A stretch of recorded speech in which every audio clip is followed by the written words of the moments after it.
মোহমায়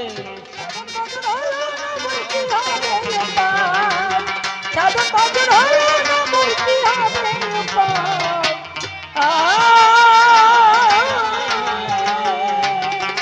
তত্ত্ব দিয়ে গড়া আমার ওরে সাধের দেহ খান কত আতর গোলাপ সাবান মেখে দেহের যত্ন করিলাম যত্ন করিলাম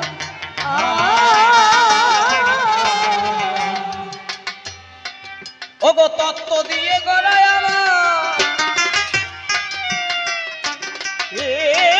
সাধের দেহ খান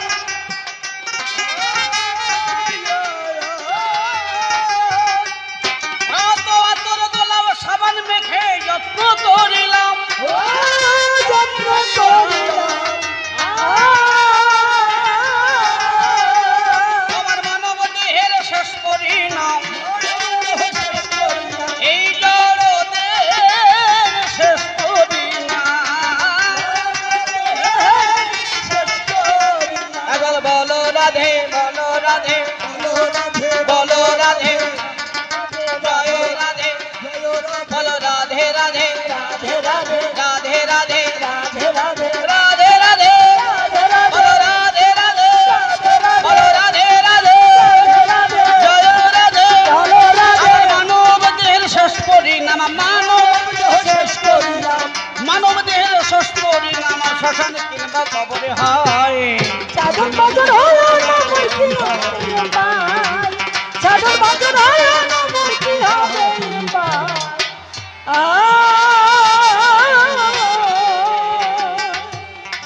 অধম হীরা মন কয় এসব কথা আমার বলা করণ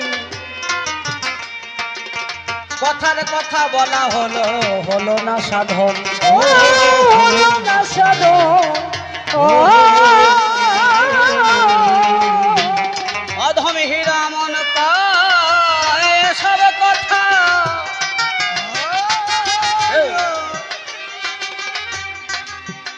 আমার বলা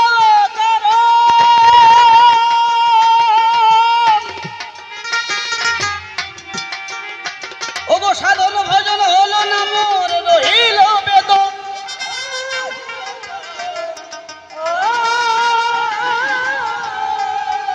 এখন ভক্তগণের চরণ শরণ এই সাধু গুরুর চরণ শরণ যত বৈষ্ণবের চরণ শরণ ওগো সাধু গুরুর চরণ শরণ এছাড়া আমার কিছু নয়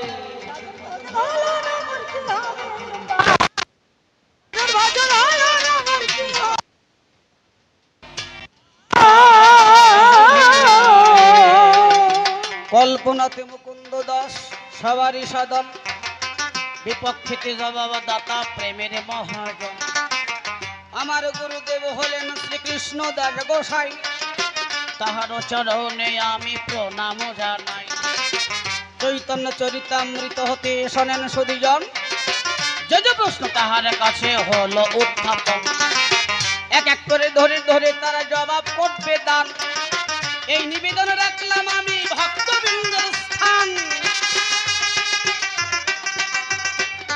কৃষ্ণ কেন গৌর হলো গুরু জানিবারে চাই তাই তো তোমার কাছে আমি প্রশ্ন রেখে যাই কৃষ্ণ যদি বৃন্দাবন থেকে এক পাওয়া যায় না ভাগবতে বললেন আমার কৃষ্ণ কেলে শোনা সেই কৃষ্ণ কি করে বাবা গৌর হলো তাই তোমার কাছে প্রথম কথা জানিবারে চাই দ্বিতীয় নিবেদন গুরু বলো মম স্থান এই কথা তোমার কাছে জানতে আকিঞ্চন এত শাস্ত্র গ্রন্থ থাকতে বলো অভিমত আরো আছে মূল গ্রন্থ কইছে ভাগবত ভাগবত আদি শাস্ত্র থাকতে বর্তমান চৈতন্য চরিতামৃত লিখলে কি কারণ ছোট্ট করে আর একটা কথা জুড়ে দিতে চাই চৈতন্য এলেন দেখো বলি সবার ঠাই হরে কৃষ্ণ নাম দিলেন সবারই সদন নাম বিন গতি নাই বললেন সবারই সদন হরি নাম হরে কৃষ্ণ নাম উভয় এক হয় এই নাম করলে কি হয় তুমি দেবে পরিচয় এই জগতে কত নাম তো আছে ধরা পড়ে কৃষ্ণ নাম কেন করবো বলবে মম ধরে হরে কৃষ্ণ নাম করলে কি বা মঙ্গল হয় বৈষ্ণবেরা হরে কৃষ্ণ নাম সদা গায় তবে আর বেশি কথা আমি বলবো না ছেড়ে দিয়ে যাব আমার কবির কল্পনা আমার মধ্যে যদি ভুল ত্রুটি হয় ক্ষমা চেয়ে নিলাম সভ্যসভা ঠাই আর তবে বেশি কথা করবো না ছেড়ে দিয়ে যাব আমার কাব্য আলোচনা আমার কথার মধ্যে অনেক ভুল ত্রুটি হলে ক্ষমা করবেন সভ্যসভা দলে আপনাদের নিকট আমি নিবেদন জানাই আর তবে বেশি কথা প্রয়োজন নাই রাজহংসের সামনে যেমন দুল দেয় জলটুক ফেলে তারা দুঃখ খায় আপনারা ভক্তবন্ধু আদিংসতা জল আর দুধের বসে বক্তৃতা জলীয় অংশ করবেন গ্রহণ দুগ্ধ অংশ করবেন বর্জন আর তবে বেশি কথা প্রয়োজন আমার তো ভালো বিকল্প সম্পন্ন এই পর্যন্ত আমার কথা এখানে সংগ্রহ হয়ে গেল শ্রী গুরু নিতাই গৌর প্রেমানন্দে ভক্তবৃন্দ হরি হরি বল বাবাজি মুকুন্দ দাস তার কথা মোটামুটি শেষ কয় একবারে চাপান দিলাম না ধীরে ধীরে কলাম এরপরে তুমি সুযোগ পালি তারপর তো আসবা কি তারপরে কয় কার নাকি বউ মরিয়ে গেছে কয় আমার গোষ্ঠী সব কয়টা মরিয়ে গেছে তুই একবারে কলিনে কেন পাই শেষে একবারে বললি যদি তোমারে না পাই ভালো কইছে তাই না প্রশ্ন করেছে দুই খান আপনারাও শুনেছেন জ্ঞানবান আমারে প্রশ্ন করিছে আমি একটু এগিয়ে যাই বুঝলি আমারে প্রশ্ন করেছে কথা বলো না আমাকে প্রশ্ন করেছে এই চৈতন্য চরিতামৃত তুমি লিখলে কেন তাই তো আর ভাগবতে কৃষ্ণ বললেন আমি বৃন্দাবনে থাকি সর্বদা তাহলে সেই কৃষ্ণ আবার গৌর হয়ে জগতে আসলো কেন এই তো প্রশ্ন কি তাই তো এইগুলোই প্রশ্ন বাবা মুকুন্দ দাস তুমিও তো জ্ঞানে মহাপণ্ডিত তাই তোমার চরণে আমি আগে সর্বপ্রথম একটা প্রণাম জানাই কিন্তু বাবা জ্ঞানের যুক্তি সব জায়গায় খাটাতে যাইয়ে না কি তাই রে মানে মিল দিতে দিতে যে কোন জায়গা পর্যন্ত পৌঁছাইয়ে যায় তার কোনো হিসাব থাকে না ওই একজনের ছেলে হতে হতে 28টে সোয়াল হয়েছে 28টে মানে ওর বউয়ের পেয়ার তো পেয়ার না ওই যে বয়েজ স্কুল ও চান্স নিলেই ছেলে হয় 28টে ছেলে হয়েছে গৃহকর্তা ছেলে পুলে কয়টার নাম রাখছে শ্রীপতি যদুপতি রমাপতি ভূপতি নিরীপতি অংশুপতি বংশীপতি গণপতি প্রত্যেক কয়টা ছেলের নাম পতি 28টে হওয়ার পরে ওনার বউয়ের পেটে আবার ভিট বাঁধছে মানে আরেকটা খালাস হবে আর কি 10 মাস 10 দিন গেছে আরেকটা ডেলিভারি হয়েছে সেটাও ছেলে হয়েছে এই মাতুব্বর আর পতি খোঁজ করে পাচ্ছে না পতির স্টক শেষ বড় ছেলেটাকে ডাক দিয়ে বলছে খোকা কি হয়েছে বাবা কয় দেখ তোরা যতগুলো ভাই প্রত্যেক কয়টা ভাইয়ের নাম কি সুন্দর মিলইয়ে রাখলাম শ্রীপতি যদুপতি রমাপতি ভূপতি নিরীপতি অংশুপতি বংশীপতি গণপতি তোর তো ভাই আরেকটা হয়েছে এই দিয়ে নাম কি রাখবো বড় ছেলে কয় বাবা দেশে যত পতি ছিল সব তো গোষ্ঠী শ্রাদ্ধ করা হয়ে গেছে তুমি ওর নাম রেখে দাও বগ্নিপতি মিল কি বুঝলেন তো তা মিলতি যাইয়া একেবারে হাইসে পড়েন এই দেশের একটা ঘটনা শুনবেন এই দেশের একজন তর্জা কবি গায় উনি ওই তর্জা কবি গায় কবিয়াল মানুষ 4টে ছেলে হয়েছে উনি 4 ছেলের নাম রাখছে পয়গম্বর দিগম্বর সুখম্বর আর নীলম্বর বুঝলেন তো 4 ছেলের নাম পয়গম্বর দিগম্বর সুখম্বর আর নীলম্বর আর যেটা কাশি বাজায় এই যে আমার ছোট্ট ভাই যেমন কাশি বাজাচ্ছে ওই যেটা কাশি বাজায় সেইটা মনে মনে কয় শালার কবি 4 ছেলের নাম রাখছে পয়গম্বর দিগম্বর সুকম্বর নীলম্বর আমারও তো 4টে ছেলে আমি কি সন্ধে মিলিয়ে রাখতে পারি না ও বাড়ি চলে গেছে ওর 4 ছেলের আগে যে নাম ছিল ওই নাম সব কাট আপ করে দেশে দিয়ে ওই 4 ছেলের নাম রাখছে সেপ্টেম্বর অক্টোবর নভেম্বর আর ডিসেম্বর বর আর বর বেশ বেশ বুঝলি ঠান্ডা লাগছে জমের। আসিয়া এই রামন বাবু, আমি সুরাজ সরকারের বলছি, দাদা ভাই গান গাই আমার জন্মের আগের থেকে। আর আমি গান গাছি এই ৬-৭ বছর হয়েছে। আচ্ছা আপনারা দেখবেন ওই গাইতে যখন বাছুরের দুধ দেয়, বাছুর কি করে, দুধ খায় আর বাটে দেখবেন দুম করে একটা গুঁতো দেয়, কি দেয় কিনা? কেন দেয় কন তো, একটু দুধ পাবে বলি, তাই না? তাহলে কি দেখছেন, এতকাল যাবত দেখিয়ে গেলেন যে বাছুরে গাই গুঁতোয়, আজকে নতুন করে দেখে যান গাইতে বাছুর গুঁতোচ্ছে। আমার জন্মের আগের থেকে গান গায়। আমি বললাম তুমি জবাব দাও, আমি ছোট্ট ছোট্ট করে কয়টা প্রশ্ন করি। উনি আগেই কাপড় পরে রেডি হয়ে বসে রয়েছে।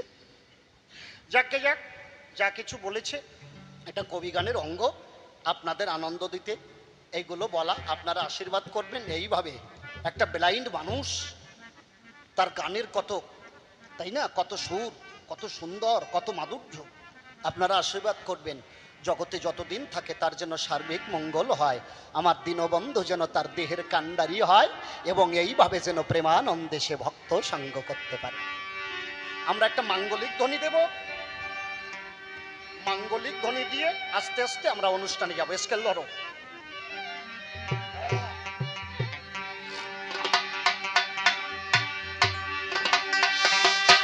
জয় জয় শ্রী রামচন্দ্র পিতা প্রেমানন্দে হরি হরি বল, রাধা কৃষ্ণ পিতা প্রেমানন্দে হরি হরি বল, যার যার গুরু গোসাই পিতা প্রেমানন্দে হরি হরি বল।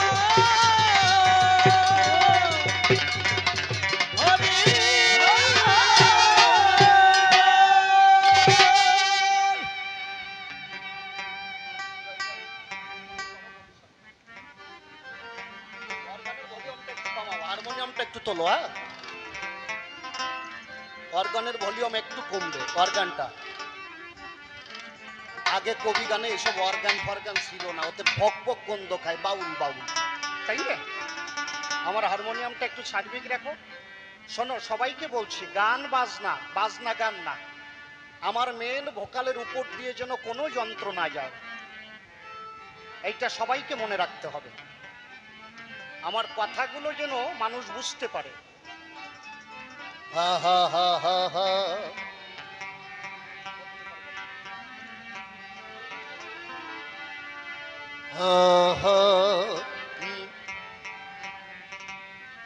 আমি কেমনে করিব দয়াল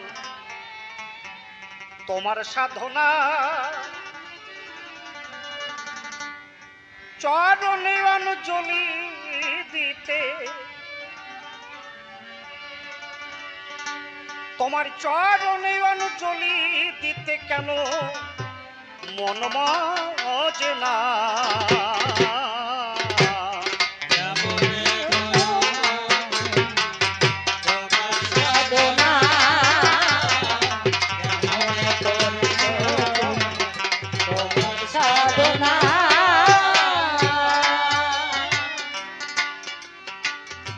চরণে অঞ্জলি দিতে, চরণে অঞ্জলি দিতে কেন মন মজে না।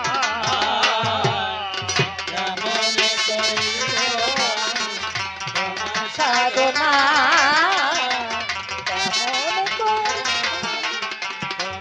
সাধনা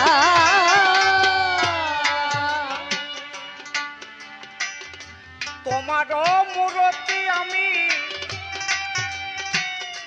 আমি হৃদয়ে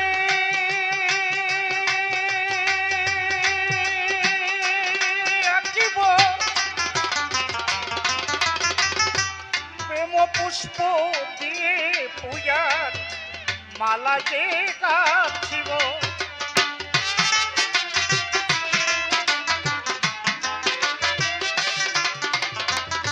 আমার ভায়োলিনের সাউন্ডটা একটু কমান, তোমার টেনারটা একটু কমাও।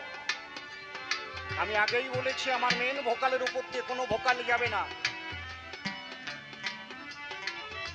তোমার মূরতি আমি আমি হৃদয়ে আঁকিব, প্রেম পুষ্প দিয়ে পূজার মালা যে গাঁথিব।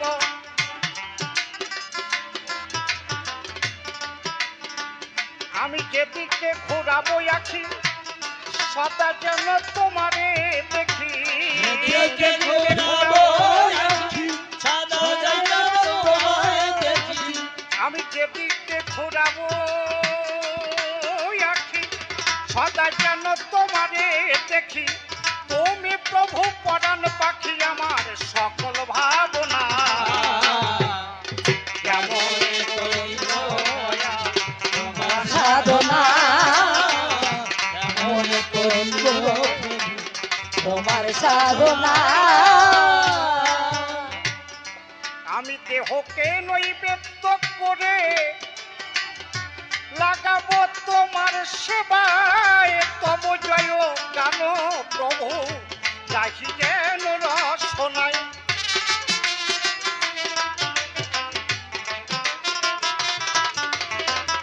আমি দেহকে নৈবেদ্য করে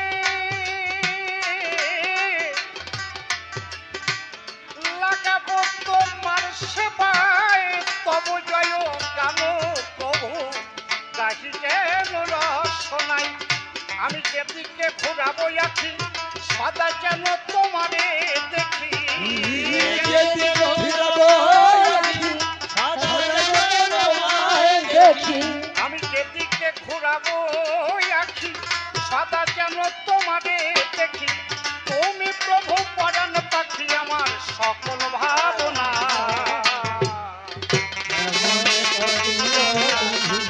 তোমার সাধনা তোমার সাধনা।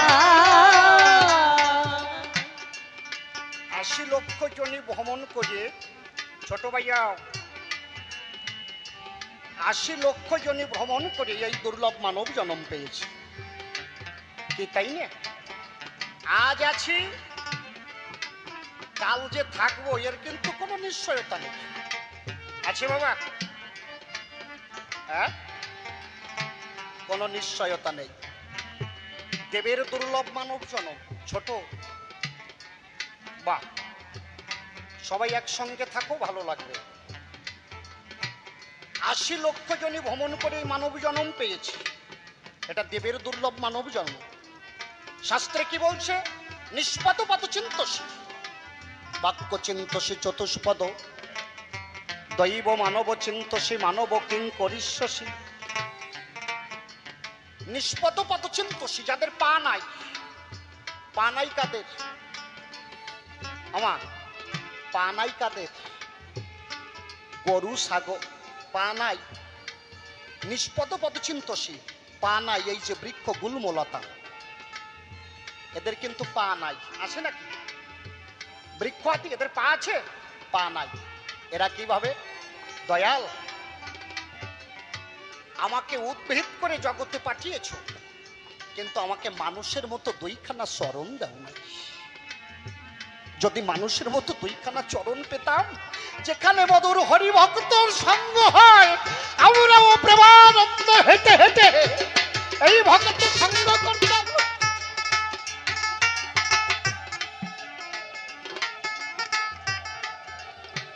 নিষ্পদ পদ চিন্তসী বাক্য চিন্তসী চতুষ্পদ চার পাকাদের গরু ছাগল ভেড়া মহিষেদের এরা কিভাবে দয়াল একটা নয় দুটো নয় চার চারটা পা দিয়েছো কিন্তু মানুষের মতো তো মুখে বাক্য দেও নাই মানুষের মতো কথা বলার শক্তি দাও নাই যদি মানুষের মতো কথা বলার শক্তি থাকতো পরাণ ভরে দিন থাকিতে সাধুগুরু বৈষ্ণবের চরণ ধরে প্রেমানন্দে হরিগুণা গুণ কীর্তন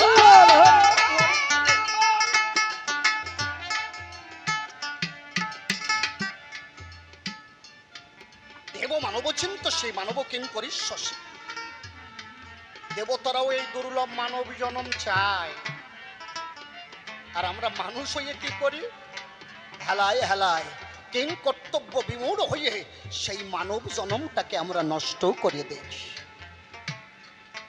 মুকুন্দ তোমার তো সদা চিত্তে আনন্দ তুমি না বৈরাগী বৈরাগ্য না আসিলে পরে বৈরাগী কে বলে তারে হ্যাঁ বৈরাগী লিখতে গেলে 3টে শব্দ লাগে, তাই না? বয়ৈকার, রয়াকার, বয় দীর্ঘী। বৈকারে বৈভব নাস্তি বেদাদের্শ ক্রিয়াহীনম, বাসনাতে ব্রজনাথায় বৈকারস্য লক্ষণম। বৈরাগী রা, কথাগুলো বুঝবেন। তারপরে বইয়ের পরে কি আছে? রা, রয়াকারে রা। রাজকার্য পরিত্যাজ্য রাগানুগা হরিপদে রাধা কৃষ্ণে সদা ভক্তি রাকারস্য লক্ষণম। আর গি, গিরিবরধারী কৃষ্ণ তৎসবর্ণ নিরন্তরম, গীতবাদ্য প্রবার্তক গীকারস্য লক্ষণম। এই 3টে ডেফিনেশন যার ভিতরে নাই, তার বৈরাগী হওয়ার অধিকার নাই। এই জন্য বলি বাবা, সকল কিছু করবা, জীবনে কখনো কারোর নিন্দা করো না। বুঝে যাচ্ছে কথাগুলো? বাসকি আর পার্বতী সংবাদে, বাসকি ঠিক চেনেন তো? বাসকি নাগ, বাসকি নাগ এই ধরিত্রীটাকে, পৃথিবীটাকে ধরে রেখেছে মাথার উপর। মা পার্বতী গিয়ে বলছে, বাসকি তুমি তো মম সন্তান, আমি তো তোমারই মাতা। আজ শুনবো বসিয়া তোমার মনের কথা। আমি তোমার কাছে তোমার মনের কথা শুনতে চাই। এই পৃথিবীর ভারটা কি তোমার কাছে বড় ভারী লাগে? বাসুকি বললেন, না মা, এই ধরিত্রী আমার কাছে ভারী লাগে না। ও, ধরিত্রী তোমার কাছে ভারী লাগে না? না, তাহলে তোমার কাছে কি ভারী লাগে? বাসুকি বললেন, ন ভাড়া পৃথিবী ভাড়া, ন ভাড়া সপ্ত সাগরা, নিন্দুকাশ্য মহাভারা, ভাড়া বিশ্বাসঘাতকা। বোঝা যাচ্ছে কথাগুলো? নয়া ভাড়া পৃথিবী ভাড়া। আমার কাছে পৃথিবী ভারী লাগে না, সপ্ত সাগরও ভারী লাগে না। তাইলে ভারী লাগে কি? কেউ যদি পিছনে দাঁড়িয়ে নিন্দা করে, আর কেউ যদি কারোর সাথে বিশ্বাসঘাতকতা করে, এই 2 পাপের ভার আমি সইতে পারি না মা। তাই বাসক কি যখন এই কথা বললো, তখন মা পার্বতী মৃদু মৃদু হাসলেন। এই জন্য বললি, মুকুন্দ বাবা, সকল কিছু করবা, কখনো কারোর নিন্দা করো না। তোমার কথাগুলো বড় স্তুতিমূলক, কিন্তু গল্প 2টে ভালো দেও নাই। এই জন্য কথাটা তোমার জন্য বলা।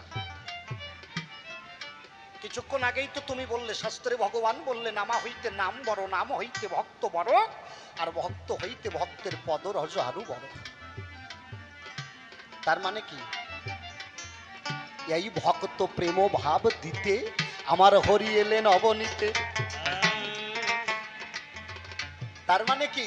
ভক্ত ভগবান আলাদা কিছু থাকবে না, সেই অভেদ সত্তাকে এইবার সকলের ভিতরে তিনি বিরাজমানিত হয়ে সকল জীবের ভিতরে তিনি দান করবেন।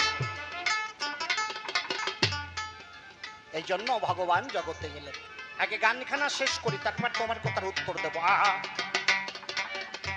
দেহকে নৈবেদ্য করে লাগাবো তোমার সেবায়, তব জয় গান প্রভু গাহিকে রসনায়।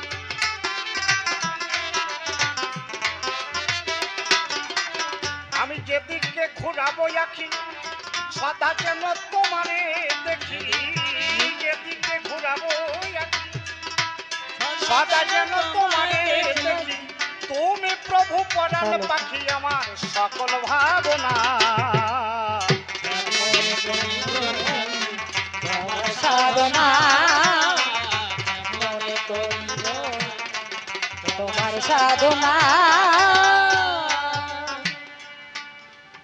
আমার এই গানটা রচনা করা কখন জানেন? আজকে যে গানখানা গাইছি, কিছুদিন আগে আপনারা একটা ঝড়ের সংবাদ শুনেছিলেন না? একটা ঝড় কিছুদিন আগে, এই তো দিন 10-15 হবে। এর আগে রেমাল, এর আগে ঝড় হয়েছে আমফান। তাই রেমাল ঝড়ের সময় আমার ঘরটা 1 তলা। ঝড় বেলা 10:30টার থেকে শুরু হয়েছে, 50-60 কিলোমিটার বেগে। রাত্রে তখন 12:30 বাজে, ঝড়ের গতি প্রায় 80-90। ঘরের উপরে আমার অ্যাসবেস্টার দেওয়া, বুঝতে পারছেন কথাটা? আমার যে ঘরটা, ঘরের উপরে অ্যাসবেস্টার দেওয়া। আমি বারান্দায় বসে আছি, বারান্দায় বসে আছি, আলো তো নাই, কারেন্ট নাই। চেয়ারের উপরে দেখি ঝড়ের শো শো আওয়াজ শোনা যাচ্ছে, পৃথিবীটা যেন নির্ঝুম হয়ে আছে। পৃথিবীটা স্তব্ধ হয়ে রয়েছে, কোনো কিছুর শব্দ শোনা যায় না, শুধু শো শো বাতাসের আওয়াজ। কখন যেন ওই বাতাসে আমার যেন চোখ দুটো বন্ধ হয়ে আসে। একটা প্রবল হাওয়া এমন ভাবে ঘরের ভিতরে ধাক্কা দিল, ওই হাওয়ায় আমার ঘুম ভেঙে গেল।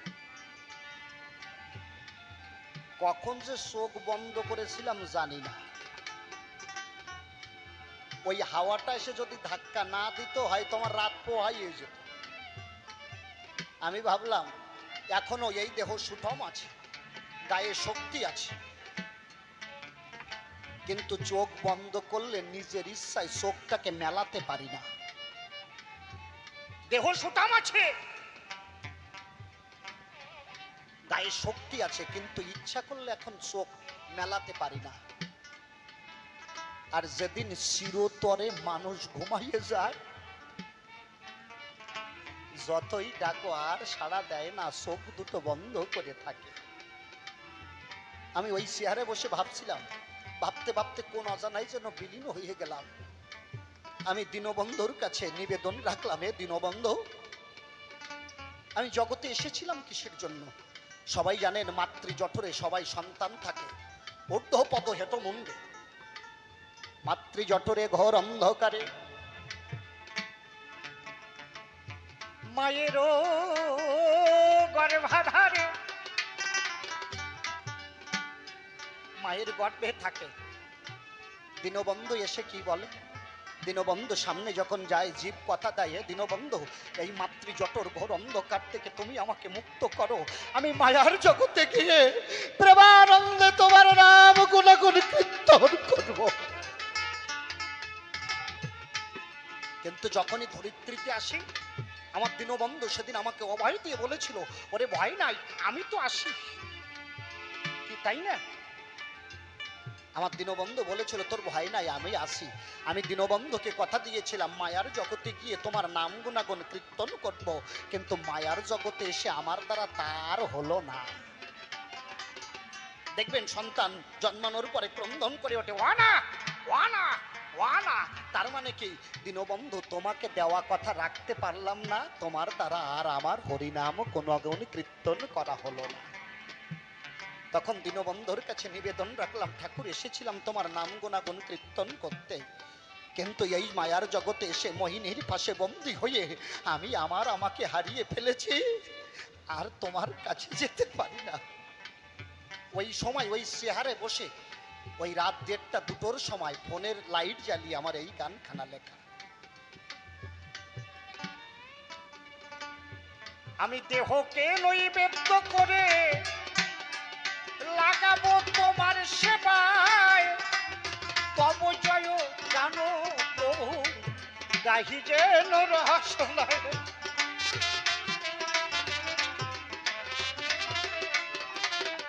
আমি যেদিকে ঘুরাবো আখি, সদা যেন তোমারে দেখি, ঘুরবো আখি সদা যেন তোমায় দেখি। আমি যেদিকে ঘুরাবো আখি, সদা যেন তোমারে দেখি। তুমি প্রভু পরাণ পাখি আমার সকল ভাবনা, তোমার সাধনা কেমন করিব, তোমার সাধনা। আমাকে প্রশ্ন করেছে একটা, আমি পাঁচালি খুব সংক্ষিপ্ত আকারে বলবো, এই গানের ভিতরে জবাব দিচ্ছি। বলছে, তুমি চৈতন্য চরিতামৃত লিখলে কি করি?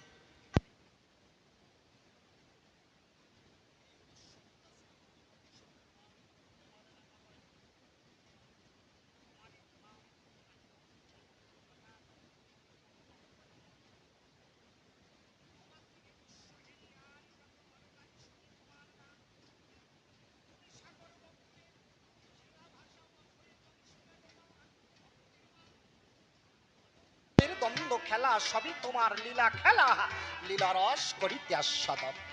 সৃষ্টি স্থিতি প্রলয় যাহা, সবই তোমার দেওয়া তাহা, তুমি সর্ব কারণের কারণ। যেমন বসন্তের প্রাগ ভাগে কোকিল ডাকে কহু রবে, গেহে শোনায় মধুর কুহু গান, তেমনি তোমার আশিস লবি গাইব আজ চারুণ কবি, দয়া করে এপা মোরে কৃপা করো হে ভগবান। বন্দনার বাপ করে ক্ষান্ত কবি গানের যে বৃত্তান্ত, আপনারাও জ্ঞানীবন্ত শ্রবণ করবেন। তাই বিপক্ষ বক্তা ইনি নাম ধরেছে মুকুন্দ সভাতে তিনি, আমাকে ইদানি কৃষ্ণদাস কবিরাজ করেছে কল্পনা। তবে আপনাদের কাছে করি বর্ণনা, কৃষ্ণদাস কবিরাজের ভূমিকায় কথা বলাই আমার দ্বারা সম্ভব নয়। তাই কবিরাজ মহাশয় কথা নিও, তুমি থাকো যেবা দেশে আমায় তুমি ভালোবেসে, আমার হৃদাকাশে বসে বসে তোমার কথা তুমি কইয়ে দিও। এইবার তার চরণে দিয়ে ভার কাব্য সুন্দর হতে পার মনের একান্ত আকিঞ্চন। আমার গানের ভিতরে ভুল ত্রুটি হলে পরে মার্জনা করে আপনাদের চরণে ঠাই দেবেন, এই তো নিবেদন। আমাকে প্রশ্ন করেছি, তুমি কি করে এই চৈতন্য চরিতামৃত লিখলে? কৃষ্ণদাস কবিরাজ জন্মেছে 1750 শতাব্দী। কোথায়? বর্ধমানের শেষ প্রান্তে। আপনারা কথাগুলো শুনুন মা, লক্ষ্য করে। বর্ধমানের শেষ প্রান্তে এবং মুর্শিদাবাদের প্রারম্ভে পাশরা গ্রামে। ওইটা আগে মুর্শিদাবাদ ছিল, এখন বর্ধমানে পড়ে। এই কৃষ্ণদাস কবিরাজ আমার পয়ের যাও শোনেন যেমন কৃষ্ণ নামে, সবাই পয়ারে যাও। কৃষ্ণদাস কবিরাজ আমার কৃষ্ণ নাম করে বসে বসে শোনেন যত ভক্ত না বিনোদ। ওরে গৌর হরির কথা কৃষ্ণদাস গো দেখো শ্রবণ করিল, কৃষ্ণ নামে কৃষ্ণদাস সেই দিন পাগল হয়ে গেল।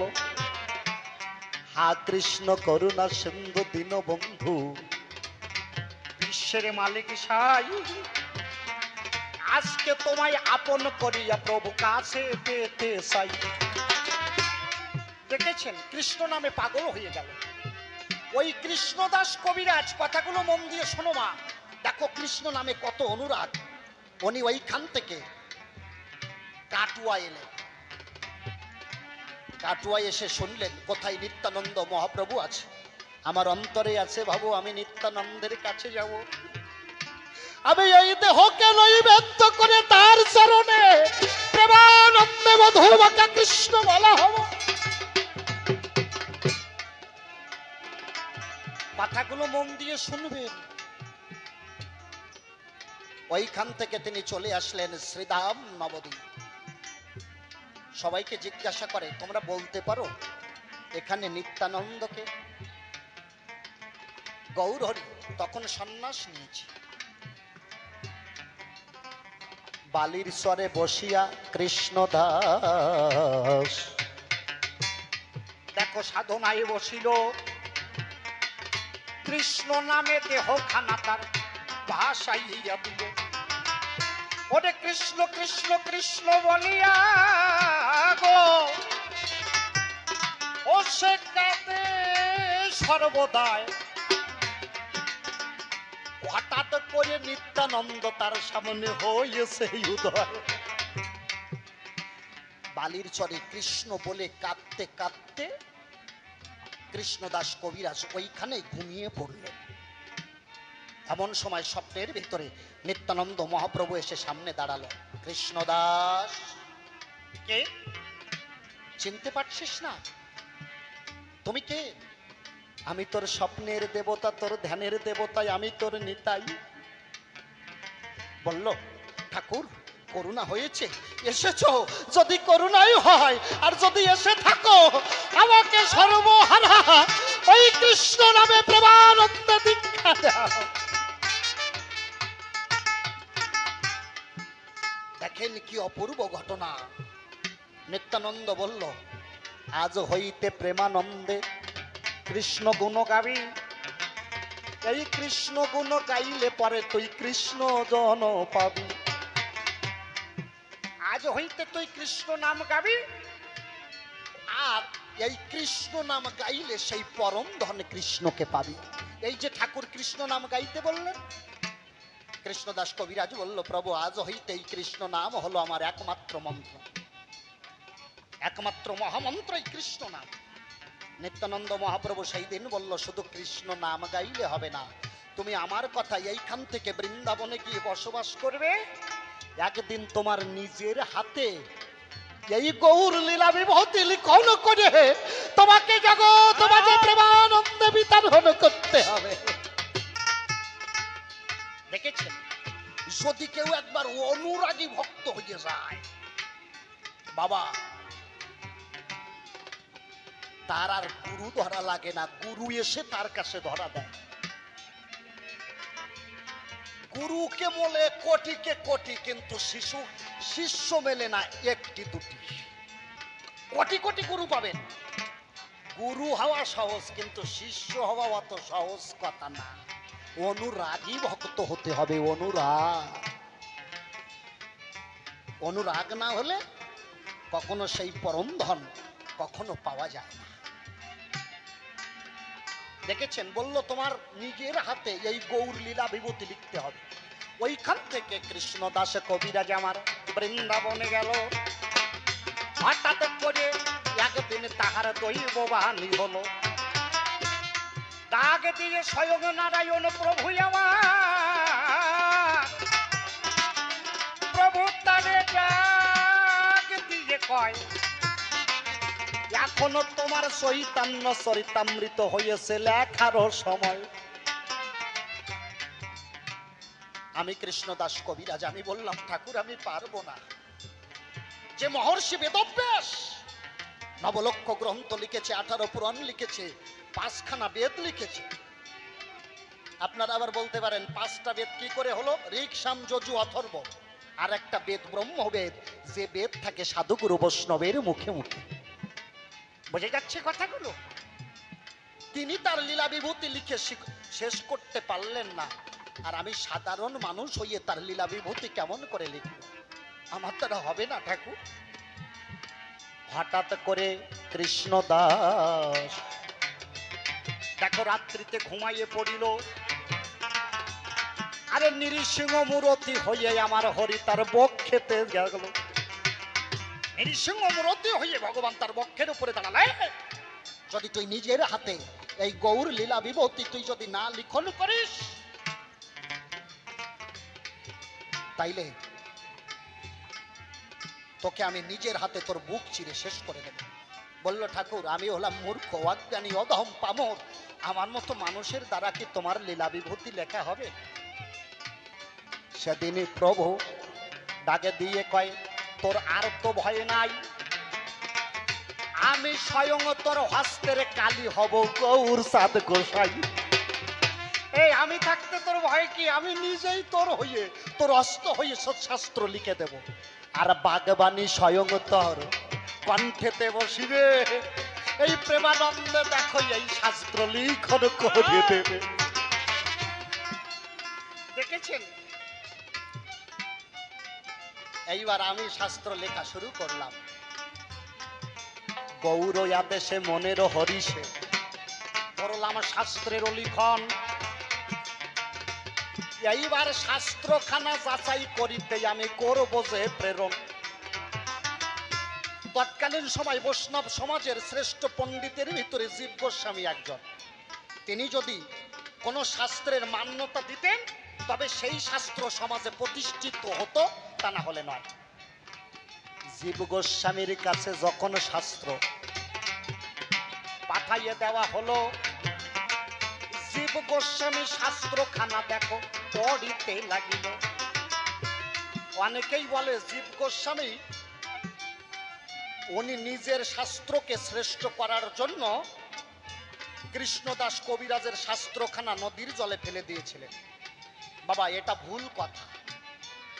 জীব গোস্বামী এত বড় একজন আত্মদর্শী মহামানব, যিনি গৌর হরির লীলা সঙ্গী, তিনি গৌর লীলা কথা কি নদীর জলে ভাসাইয়ে দিতে পারে? তিনি এইটা করলেন কেন? যে এই শাস্ত্রখানার কত ক্ষমতা, শাস্ত্রের মাহাত্ম্য জগতে যাতে প্রচার হয়, এই জন্য জীব গোস্বামী বললেন শাস্ত্রখানা জলে ফেলে দাও। অনেকেই কয় কি জীব গোস্বামী শয়তানি করিছে, চালাকি করে ওনার শাস্ত্র যাতে প্রচার না হয় এই জন্যই ফেলাইছে। একদম বাজে কথা, কান দেবেন না। শাস্ত্রের মাহাত্ম্য প্রকাশ করার জন্য জীব গোস্বামী বলে তোরা আমার কথা নিবি, এই শাস্ত্র নিয়ে তোরা জলে বিসর্জন দিবি। কৃষ্ণদাস কবিরাজের ওই শাস্ত্রখানা নিয়ে জীব গোস্বামীর যারা ভক্ত অনুরাগী তারা নদীর জলে ফেলাইয়ে দিল। আচ্ছা বাবা, যদি কোনো এই যে পাত্রটা, এই পাত্রটা আমরা যদি নদীতে ফেলে দেই, স্রোত যেদিকে সেই দিকে যাবে তো, নাকি বলেন? সেই দিকে যাবে। কিন্তু শাস্ত্রের এমন অদ্ভুত ক্ষমতা, নদীর স্রোত নিম্নগামী নিচে প্রবাহিত হয়, আর ওই না শাস্ত্র দেখো বাবা উজানে ধেয়ে যায়। ওই শাস্ত্রখানা উজানে ধাবিত হলো, নিচের দিকে জলের স্রোতের দিকে প্রবাহিত না হয়ে উজান ধেয়ে চলছে। আমি সেদিন মনের দুঃখে বললাম, এত কষ্টে প্রভুর আদেশে একখানা শাস্ত্র লিখলাম, আর সেই শাস্ত্র কিনা জগতে প্রতিষ্ঠা পেল না। আমার অন্তরে আসে, ভাবো আমি আমার এই দেহখানা নদীর জলে বিসর্জন দেব। কাঁদিতে কাঁদিতে নদীর বুকে গো যমুনা বক্ষে যায়, প্রাণেতে আর বাজবো না আমি ভাবিছি। এমন সময় আমার মুকুন্দ দাঁড়িয়ে গো, ও দেখো আমার কাছে এলো, ডাক দিয়ে আমার কাছে মুকুন্দ বলিতে লাগিল, বাবা তুমি কি করো? আমি বললাম আমি আমার এই জীবন রাখবো না। কেন? আমি গৌরের আদেশে যে শাস্ত্রখানা লিখন করেছিলাম, তুমি তো জানো না সেই শাস্ত্রখানা গঙ্গা বক্ষে নিক্ষেপ করা হয়েছে। মুকুন্দ দাস বলল, বাবা তুমি চিন্তা করো না, এই শাস্ত্র তুমি মুখে বলেছো আর আমি নিজের হাতে লিখেছি। এই যে চৈতন্য চরিতামৃত বক্তাকে কৃষ্ণদাস কবিরাজ, আর লিখন করলো কে? স্বয়ং মুকুন্দ দাস। মুকুন্দ দাসের শ্রুতি এত ভালো ছিল, বলল বাবা তুমি যা যা বলেছিলে আমার সব মনে আছে, তুমি চিন্তা করো না। বই ফেলাই গেছে তাতে কি হয়েছে, অন্তরে আসে ভাবো তোমার ওই যে কথা আগে বলেছিলে আমার সব মনে আছে, আমি নতুন করিয়ে আবার চৈতন্য চরিতামৃত লিখে দেব। এইবার তুমি মুকুন্দ দাস আমার কথার জবাব দাও। আমি তো লিখেছিলাম গৌর হরির আদেশে, নিত্যানন্দের আদেশে। যে বই সাগর বক্ষে নদীর জলে যমুনার জলে ফেলে দেওয়া হলো, সেই বই অত বড় একটা বই মানুষ হাজারবার পড়ে মনে রাখতে পারে না, আর তুমি একবার শ্রবণ করিয়ে পুনরায় আবার সেই চৈতন্য চরিতামৃত কোন শক্তির জোরে লিখন করলে পরের আসরে সেটার জবাব দাও। অভিজ্ঞান আজকে দুইজন মিলিয়েই গাবো নাকি? হ্যাঁ, কি কথা বোঝা যাচ্ছে? ওইখান থেকে শাস্ত্র যখন নদীতে ফেলাইয়া দিল, জীব গোস্বামীর শিষ্যগণ সবাই হতবাক হইল। জীব গোস্বামীর শিষ্যরা বলছে, বাবা যে বই নদীতে ফেলাইয়া দিলে নষ্ট করার জন্য, সেই বই উজানে চলে। জীব গোস্বামী বলল, বই তুলে নিয়ে এসো। ছোট বইখানা এনে গ্রন্থাগারে সব থেকে হাজার হাজার পুস্তক, সব থেকে নিচে ওই পুস্তকখানা রাখা হলো, যাতে পুস্তকটা ওপরে না ওঠে। পরের দিন যুগ গোস্বামী এক ভক্তকে বললেন, যাও তো আমার গ্রন্থাগারে সব থেকে প্রথমে যে পুস্তকটা আছে ওই পুস্তকটা নিয়ে এসো, আমি পাঠ করব। ভক্ত গিয়ে অবাক হলো, শোনেন দিয়ামন ওই চৈতন্য চরিতামৃত দেখে উপরেতে আসে গো। তখন ভক্তরাও অবাক হয়ে গেল যে এই বই ছিল সব থেকে তলায়, সেই বই উপরে আসলো কি করে? জীব গোস্বামীকে বলল, বাবা যে বই তুমি তলায় অবহেলা করে ঢোকাইয়ে রাখতে বলেছিলে, সেই বই দেখি সমস্ত গ্রন্থের প্রথমে। জীব গোস্বামী বলল, ওই তো দেখেছিস আমার গৌর প্রেমের কত মাহাত্ম্য, এই তো পরম সত্য চৈতন্য চরিতামৃত, জগৎ মাঝে যাবে আরে সেই অমৃত সোতা জগৎ জীবে যখন পান যে করিবে।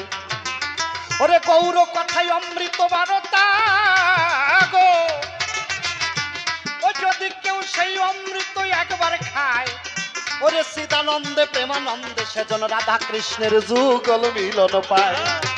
আরে কি আনন্দ কি আনন্দ, অমৃত সদা পেল একবারে চাঁদ বদনে প্রেমানন্দে সবাই হরি হরি বলে।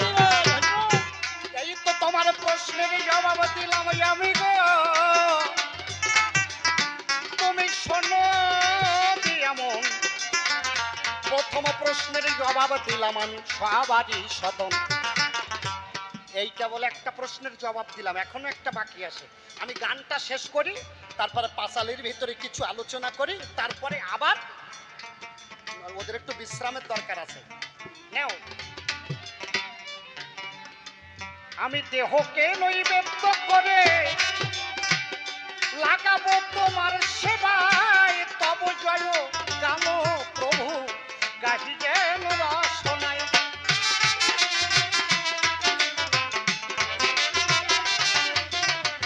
আমি যেদিকে ঘুরাবো আখি সদা যেন তোমারে দেখি,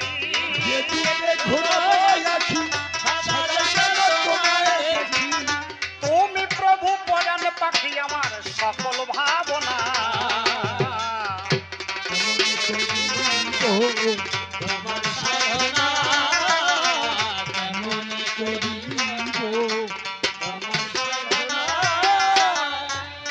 আমি স্রষ্টার কাছে আমার শেষের নিবেদন রাখলাম কি, আমার এ দেহের প্রভু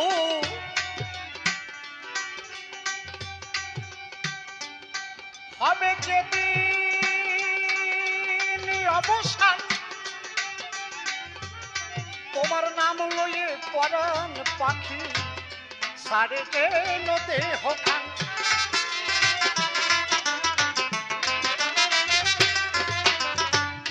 দীনবন্ধুর কাছে আমার বিশেষ কিছু চাওয়ার নেই। আমি বললাম, দীনবন্ধু আত্মা তো মরে না, আমার যে আমি আমার ভিতরে আছে সেই আমি মরবে না। কি বাবা মরে? এইখানে মনে করেন আমি গান গাইছি, কথার কথা বলছি, কিছুক্ষণ পরে আমি মারা গেলাম। সবাই বলবে কি, এই সুরাজ সরকার আর নাই, আমার নাম সুরাজ সরকার। সবাই কি বলবে, সুরাজ সরকার আর নাই, উঠে গেছে।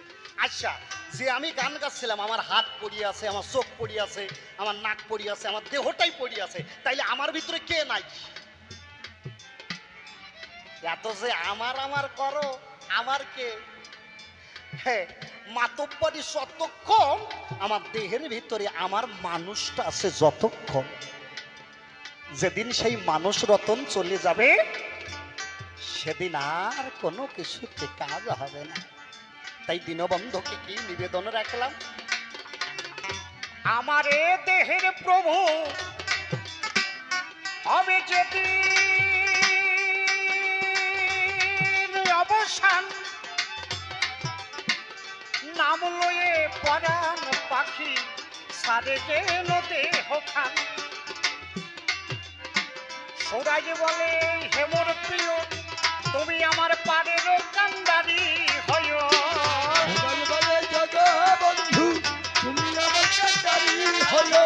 সুরাজ বলে হেমর প্রিয়, তুমি পারের কান্দারি হইও। সুরাজ বলে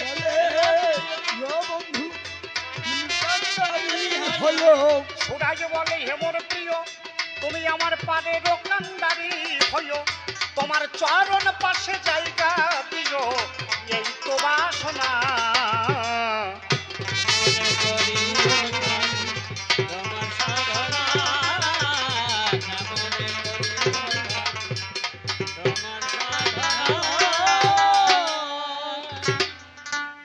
যাক, চুপ করে থাকবেন সবে কিছু সময় বলতে হবে ধর্মরাজ সভায়।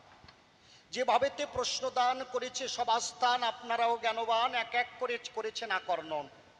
একটা প্রশ্নের সূত্র ধরিয়ে জবাব দিয়েছি সবার পরে, আপনারাও শুনেছেন যত বিজ্ঞ জ্ঞানীজন। কেন আমি চৈতন্য চরিতামৃত করিলাম লিখন, তার যত কথা সকলে দিলাম বক্তৃতা, আপনারা অভিজ্ঞ শ্রোতা এক এক করে অনুধাবন করেছেন ধর্মরাজ সভায়। এইবার ডাক দিয়ে বলে মোরে, ভগবান নন্দসুত আসলো নাকি এইবার গৌর হয়ে অবতারে? আবার ভাগবতেতে সেজন দেখো করিল দর্শন। আমার কথাগুলো একটু লক্ষ্য দিয়ে করবেন শ্রবণ। কি ভাগবতে লেখা আছে, আমার মুকুন্দ দাসের দেখা আছে। ডাক দিয়ে বলে আমার কাছে, সেখানে ভগবান ডাক দিয়ে বললেন, তাই আমি ব্রজ ছেড়ে জীবনে কোনো দিন যাই নাই, আমি সর্বদা ব্রজে করি বাস। তাইলে তুমি আমার কথা লবে, আমার একটু জবাব দিয়ে বুঝাইয়ে দেবে কেন গৌর হয়ে এইবার আসলো পিত বাস? এই তো জবাব, এই তো প্রশ্ন নাকি? তোমার কথা যেটা বলেছো বাবা, ওইটা একদম খারাপ বলো নাই। তোমার কাছে করি বর্ণনা, তুমি যে কথা বললে ভগবান বৃন্দাবন ছেড়ে যায় না, ওইটাই ঠিক। এইবার গৌর হয়ে কেন আসলো সেইটা আপনাদের কাছে বলা ভালো। ভগবান সর্বদা ব্রজে করেন বাস, সেই কথা সবার সাকাশ এবার জবাব করবো দান, আপনারাও শুনবেন যত ভক্ত জ্ঞানবান। ভগবান সর্বদা ব্রজে বাস করে, ব্রজ শব্দের অর্থ বৃন্দাবন। এইবার যদি বলেন, প্রশ্ন করেন সবার ধারে বৃন্দাবন আছে কোথায়, একটু জানতে বড় ইচ্ছা করে। বাবা, এই তীর্থ বৃন্দাবনে আপনারা যাবেন, ওইখানেই কি শুধু বৃন্দাবন? এই যে আমার সাধু বাবা বসে আছে, বলুক তো ওটাই কি শুধু ব্রজধাম? এই ৮৪ ক্রোশ দেহখানা এটাও একটা ব্রজধাম।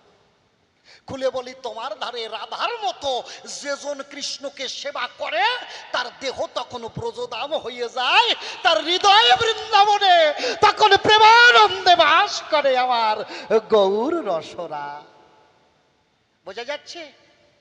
বোঝা যাচ্ছে না এখনো? না, আস্তে আস্তে বোঝা যাবে। বৃন্দাবন তিনটা, একটা লীলার বৃন্দাবন, একটা নিত্য বৃন্দাবন যাকে আমরা গোলক বৃন্দাবন বলি। লীলার বৃন্দাবন নন্দের সুত কৃষ্ণ রসময়, যেদিন আসলো ব্রজ লীলায় সখীদের নিয়ে মত্ত খেলায়, ছিল যেজন সর্বদায় সেজন ছিল লীলায় বৃন্দাবনের কৃষ্ণ রসময়। উনি হলেন লীলার কৃষ্ণ। আর নিত্যের কৃষ্ণ আর আরেকটা ব্রজধাম আছে, নিত্য বৃন্দাবন, লীলার বৃন্দাবন, আর একটা হলো ভক্ত বৃন্দাবন। শাস্ত্রে কিছুক্ষণ আগে উনি বলে গেল না, ভগবান বললেন আমা হইতে নাম বড়, নাম হইতে ভক্ত বড়, ভক্তে হইতে ভক্তের পদরজ আরো বড় হয়। যেখানে এই সাধুগুরু বৈষ্ণবের আগমন হয়, সেই ধাম তখন প্রেমানন্দে ভক্ত ব্রজধাম হইয়ে যায়। তাহলে বসে শোনেন নারী নরে, আমার গৌরও এসেছিলেন তিনি বৃন্দাবন, তিনিও এসেছিলেন ভক্তের বাজারে। এই ভক্ত বৃন্দাবনে আসিয়া খুলে বলি, এই জগৎ জীবকে ভালোবাসিয়া সেই অহৈত কি ব্রজবেম পরিতে প্রকাশ, আমার গৌর হরি এইবার এলেন এই বৃষ্য সকাশ। আমার কথা বোঝা যাচ্ছে? এইবার ভক্ত বৃন্দাবন কেমন করে হয় আপনাদের কাছে দিচ্ছি পরিচয়, কথাগুলো মন দিয়ে শুনবেন। ঠাকুর সর্বদা রাধারানীকে, রাধা কারে কয় বাবা? রাধাকে আপনারা বলেন রাধাকে। কৃষ্ণ আরাধনায় যিনি নিমজ্জিত থাকেন তিনি রাধা, কৃষ্ণ আরাধনা যিনি করেন তিনিই হলেন রাধা। রাধা, রাধা রয়াকার ধয়াকার। আচ্ছা, ওই রাধা যদি রাধাকে উল্টানো হয় তাহলে কি হয়? ধারা, তাই না? একটু তত্ত্বের ঘরে যাই, তার এই ধারা যদি কেউ উল্টাইতে পারে মহাশয়, সেজন পাই কৃষ্ণ রসময়। আমাদের তিনটে নারী কি কি আপনারা সবাই জানেন না? ইরা, পিঙ্গলা, সুসান্না যারে কয়। আমার কথাগুলো মন দিয়ে শোনো, আমি বেশিক্ষণ পাঁচালি বলবো না, কিন্তু কবিগান তো খালি গল্প কথা না, কিছু তত্ত্ব আলোচনা না করলে হয় না। ইরা, পিঙ্গলা আর সুসান্না, এই তিনটে নারী। খুলে বলি সবার বরাবরই ওই সুসান্না নারী মেরুদণ্ডের ভিতর দিয়ে প্রবাহিত হয়, ওইখান থেকেই আপনার ধারা সর্বদা যায় আর আসে মহাশয়। আমার যে পিতৃসত্তা ওই মেরুদণ্ডের ধারের ভিতর দিয়ে সর্বদা প্রবাহিত হয়। এইবার আমাদের দেহের ষড়চক্র, প্রথমে মূলাধার, আমি বেশি নিচে নামিয়ে কব না, আপনারা হয় বসবেন তো বসবেন, নাহলে ডক করে চোখ বসবেন। কি প্রথমে মূলাধার, তারপরে স্বাদিষ্ঠান, মণিপুর, অনাহুত, বিশুদ্ধ, আজ্ঞা চক্র। তা বসে শোনেন নারী নরে খুলে বলি সভা পরে, ওই মূলাধারের পরে একটা অপান বায়ু থাকে, হাফ কেজি, একটু কম বেশি হবে। বসে শোনেন জ্ঞানী সবে হাফ কেজির একটু কম হইতে পারে, আবার একটু বেশি হইতে পারে। কিন্তু আমরা সাধক যারা সাধনা করি, খুলে বলি সবার বরাবরই সাধক থাকে নিত্য সাধনায়, ওই অপান বায়ুকে এক সময় সাধনার দ্বারা রেচক পুরো কুম্ভক করে প্রাণবায়ুর সাথে মিশায়। বোঝা যাচ্ছে কথাগুলো?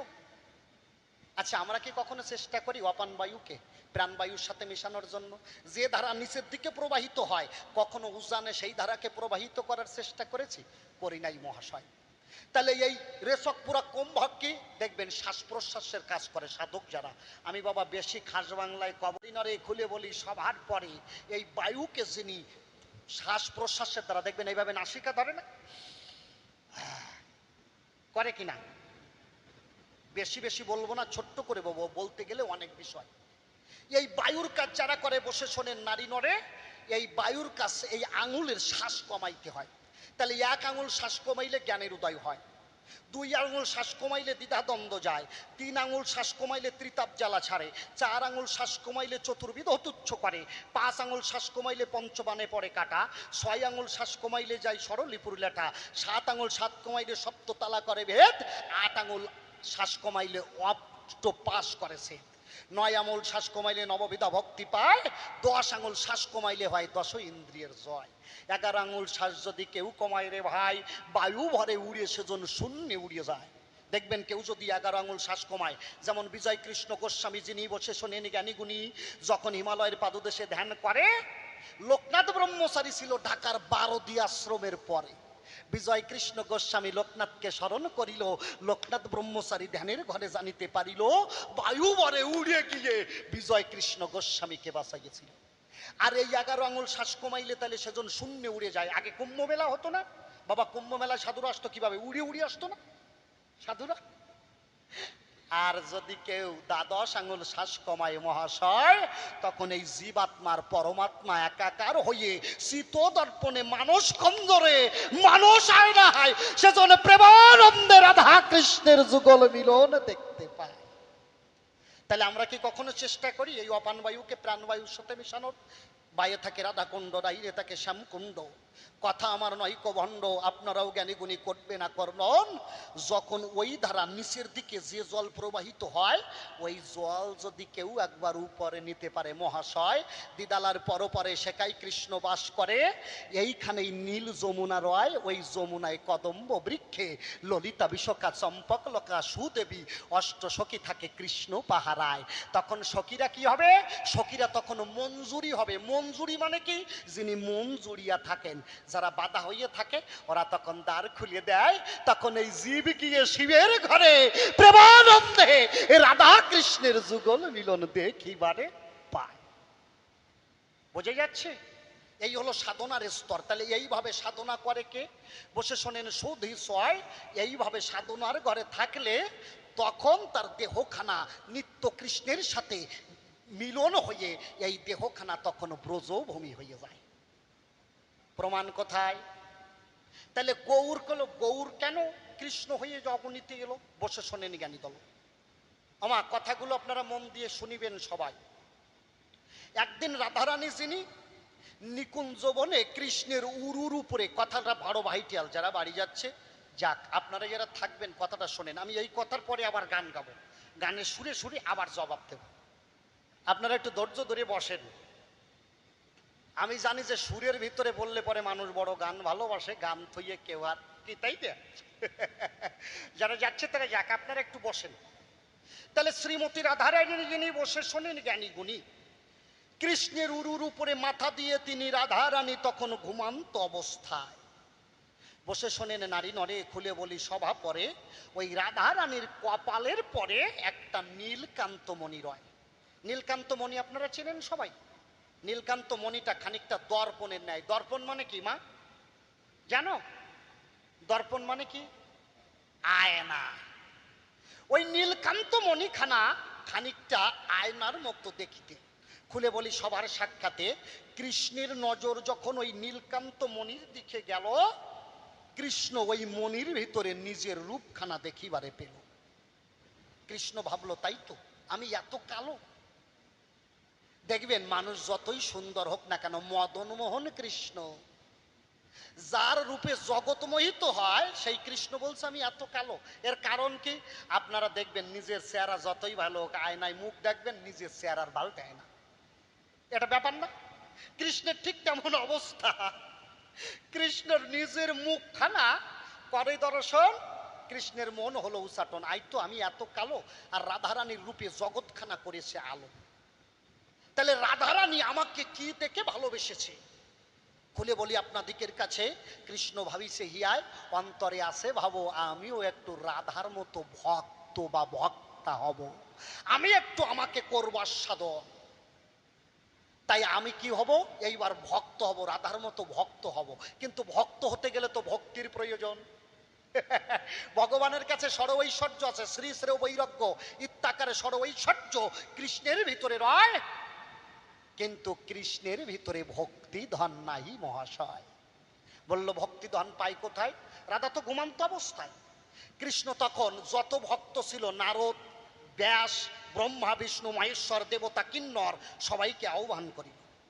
সবাই মিলে কৃষ্ণের কাছে এলো, বসে শোনেনি কেন দল। কৃষ্ণ সবাইকে বলল, তোমরা আমার কথা লবে, আমি একটু ভক্ত হয়ে এইবার পরের লীলায় যাব, তোমরা আমাকে কেউ একটু ভক্তি ধন ভিক্ষা দেবে। নারদ কয়, ভগবান তুমি কও কি? এই এক শালাও তোমার বিনা স্বার্থে কেউ ভালোবাসে না। ভালোবাসা দুই প্রকার, একটা হয়তো কি ভালোবাসা, আর একটা অহৈতো কি ভালোবাসা। ভালোবাসা বড় সর্বনাশা। আপনারা জানেন সুধি চয়, মানুষ শুধু ভালোবাসে আর ঠাকুরের কাছে চায় কি, তাই না? দেখেন হয়তো কি ভালোবাসা কারে কয়? ঠাকুর আমার মায়ের পেটে ব্যথা হয়েছে, সাইডে দাও, সামনে বছর এসে 1 কুইন্টাল বাতাসা দেবানে। দেখেছেন ভালোবাসা? দেখছেন? আরেকজন এসে কি কয়? ঠাকুর ছেলেটা যদি চাকরি পায়, সামনে বছর 5,001 টাকা মন্দিরে দান করব, চাওয়া আছে। আর হয়তো কি ভালোবাসা কি? আপনাদের কাছে বলে রাখি, রাধারানীর ভালোবাসা যেমন ছিল জগৎ মাঝে, আপনারা জানেন যত লোক সমাজে, কি আমাকে বাসো বা না বাসো ভালো তাতে দুঃখ নাই, আমার প্রাণবল্লভ সুখে থাকো, আমি এই ভিক্ষা চাই। এটা হলো অহৈতুকী ভালোবাসা। নারদ বলল, ঠাকুর এইখানে অহৈতুকী ভালোভাবে তোমাকে কেউ ভালোবাসে না, এদের ভক্তি ধন নিলে তুমি ভক্ত হতে পারবে না। নারদকে ডাক দিয়ে তখন ভগবান বলে, শোনো নারদ, বলি তোমার স্থলে আমার কথা লও, কে আমাকে এই ভক্তি ধন দিতে পারবে, তুমি সেই মানুষকে একটু আমাকে দেখাও। কৃষ্ণকে সাথে সাথে নারদ কৃষ্ণকে কয়, ঠাকুর সেই মানুষ কোলের উপরে শীত হইয়ে শুয়ে রয়েছে, দেখতেই পাও না? কথা লবা, ওই যে রাধারানী, তার হলো প্রেমের খনি, তুমি ওই রাধারানীর যুগল চরণ ধরিবা। বসে শোনেন নারী নরে, এই একমাত্র অহৈতুকী প্রেম ভক্তি আছে রাধার ঘাস ভান্ডার। বসে শোনেন সোধে সয়। এইবার সমস্ত নারদ যখন রাধাকে দেখায়, সমস্ত দেবতা, গন্ধর্ব, কিন্নর সবাই এক এক করে বিদায় হয়। এমন সময় রাধারানীর ঘুম ভেঙে গেল। বসে শোনেন জ্ঞানী দল, রাধার তো ঘুম ভেঙে গেল। ঘুম ভাঙার সাথে সাথে রাধা কৃষ্ণকে হাত দিয়ে দূরে ঠেলে দিল। কৃষ্ণ খানিকটা হতবাক হয়ে গেল। কৃষ্ণ ভাবলো, যে রাধা জীবনে কোনোদিন আমাকে জড়াইয়ে ধরার সাহস করে নাই, কেন? ওই উচ্চ কুচের আঘাত যদি লাগে কৃষ্ণের গায়ে, কৃষ্ণের কমল অঙ্গে যোগ দিয়ে আঘাত পায়। আমার কৃষ্ণ রাজার যে উচ্চ কুচ, এইভাবে জড়াইয়ে ধরে নাই। যে কুচের আঘাত যদি আমার কৃষ্ণের গায়ে লাগে, আমার অন্তরে আছে ভাবো, আমি নয়নের জল দিয়ে চন্দন গুলে আমার কৃষ্ণের চরণে পরাবো। দেখেছেন অহৈতুকী ভালোবাসা। সেই রাধা কেন আজকে আমাকে ঠেলে দিল? রাধা সাথে সাথে কৃষ্ণকে বলল, ঠাকুর চরণ ধরে করি মানা, আজ হইতে তুমি আর আমাকে স্পর্শ করো না। কেন?